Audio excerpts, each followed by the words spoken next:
So, paano nagtapos? Paano mo nasabi na talagang nag-I love you goodbye ka na sa kanya? Sabi ko sa kanya, online no, nasa abroad siya.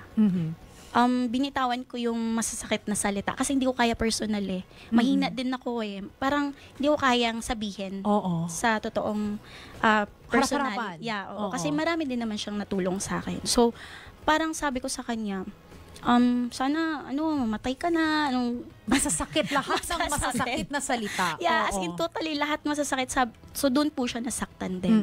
And then sabi ko ayoko na talaga. As in hindi ko na kaya na nagbayad ka for that girl na sobrang sakit. Hindi mo nga ako binigyan that time eh. Kasi yun nga pinag-awayan namin, pera. Yung pera, tapos ibibigay niyo dun sa iba. babae. Oo. Sabi ko, sinayangan mo yung years sa isang mga babae na alam mo naman sa sarili mo na hindi magtatagal sa'yo. Kasi ano pa kami nun eh, college days. Oo. So hindi pa siya nakapag-abroad. Nung nagsimula ang inyong relasyon. So parang from walang-wala ka, andyan ako sa tabi mo. Totoo. And then biglang ganyan yung Umangat ka gagawin ngayon. mo sa akin. Yes. Pero alam mo, gusto kitang batiin ng congratulations. Thank you. Congratulations at nagising ka na. Mm-mm. Oo. Kasi ang daming beses na niloloko ka ha.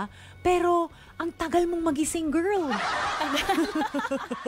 Kumbaga, Ang rupok mo, girl.